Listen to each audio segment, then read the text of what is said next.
ज्या घटना भूतकाळात घडून गेलेल्या आहेत हे सांगण्यासाठी पास्ट टेन्सचा वापर करतात। पास्ट टेन्सचे ही प्रेझेंट टेन्स प्रमाणे एकूण 4 प्रकार आहेत। मागच्या व्हिडिओमध्ये आपण कंटिन्युअस पास्ट टेन्स पाहिला। कंटिन्युअस पास्ट टेन्स या विषयावरचा डिटेलमध्ये व्हिडिओ तुम्ही पाहिला नसेल तर वरील आय बटनवर क्लिक करा किंवा खाली डिस्क्रिप्शनमध्ये दिलेली लिंक चेक करा।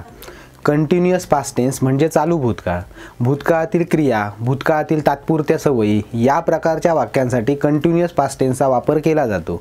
कंटिन्युअस पास्ट टेन्समध्ये वाक्यातील क्रियापदे ही येत होता, जात होता, खात होता, मोजत होता, विचार करत होता, तयार करत होता अशी असतात। मागच्या व्हिडिओमध्ये आपण कंटिन्युअस पास्ट टेन्स म्हणजे चालू भूतकाळातील ॲक्टिव्ह वॉइसचे स्ट्रक्चर पाहिले। या व्हिडिओमध्ये आपण कंटिन्युअस पास्ट टेन्स म्हणजे चालू भूतकाळातील पॅसिव्ह वॉइसचे स्ट्रक्चर पाहणार आहोत। जसं की a picture was being painted by me हे पॅसिव्ह वॉइसचं सेंटेन्स आहे। A picture was being painted by me म्हणजे माझ्याकडून एक चित्र काढले जात होते। हे कंटिन्युअस पास्ट टेन्सचे रेग्युलर सेंटेन्स आहे, कारण पिक्चर हा ऑब्जेक्ट आहे, प्लस वॉज हे हेल्पिंग वर्ब आहे, प्लस बीइंग आणि त्यानंतर पेंटेड हे वर्बचे तिसरे रूप आहे, तर आय या सब्जेक्टचे मी हे ऑब्जेक्टिव्ह प्रोनाउन्स बायने जोडले आहे।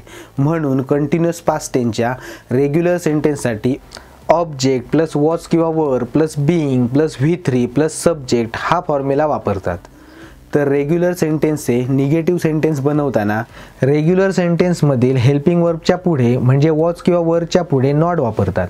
त्यामुळे निगेटिव्ह सेंटेन्ससाठी ओ प्लस वॉज किंवा were plus not plus being plus V3 plus subject हा फॉर्म्युला वापरतात। म्हणून a picture was being painted by me या वाक्याचं निगेटिव्ह सेंटेन्स येईल a picture was not being painted by me किंवा a picture wasn't being painted by me म्हणजे माझ्याकडून चित्र काढले जात नव्हते। आता a picture was being painted by me या रेग्युलर सेंटेन्सचा सिंपल क्वेश्चन बनवताना रेग्युलर सेंटेन्समधील हेल्पिंग वर्ब म्हणजे वॉज किंवा वर हे सुरुवातीला घेऊन ऑब्जेक्ट हा हेल्पिंग वर्बच्या जागी घेतला जातो। त्यामुळे सिंपल क्वेश्चनसाठी वॉज किंवा were plus object plus being plus V3 plus subject plus question mark हा फॉर्म्युला वापरतात। म्हणून a picture was being painted by me या रेग्युलर सेंटेन्सचा सिंपल क्वेश्चन येईल was a picture being painted by me म्हणजे माझ्याकडून चित्र काढले गेले होते का। तर सिंपल क्वेश्चनचे निगेटिव्ह सेंटेन्स बनवताना सिंपल क्वेश्चनमधील हेल्पिंग वर्बच्या पुढे म्हणजे वॉज किंवा वरच्या पुढे नॉट वापरतात। त्यामुळे निगेटिव्ह क्वेश्चनसाठी वॉज किंवा were plus not plus object plus being plus V3 plus subject plus question mark हा फॉर्म्युला वापरतात। म्हणून a picture was being painted by me या रेग्युलर सेंटेन्सचा निगेटिव्ह क्वेश्चन येईल was not a picture being painted by me किंवा wasn't a picture being painted by me म्हणजे माझ्याकडून चित्र काढले जात नव्हते का।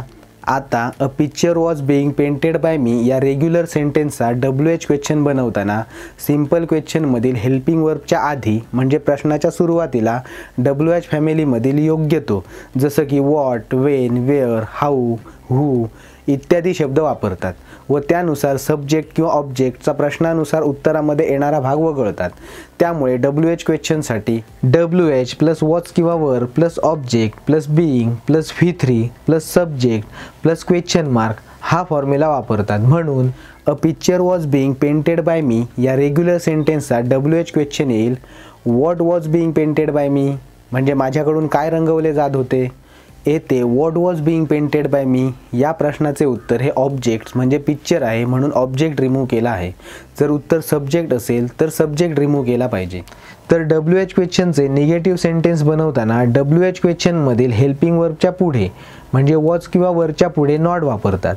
त्यामुळे निगेटिव्ह WH क्वेश्चनसाठी WH प्लस वॉज किंवा were plus not plus object plus being plus V3 plus subject plus question mark हा फॉर्म्युला वापरतात। म्हणून a picture was being painted by me या रेग्युलर सेंटेन्सचा WH निगेटिव्ह क्वेश्चन येईल what was not being painted by me किंवा what wasn't being painted by me म्हणजे माझ्याकडून काय रंगवले जात नव्हते।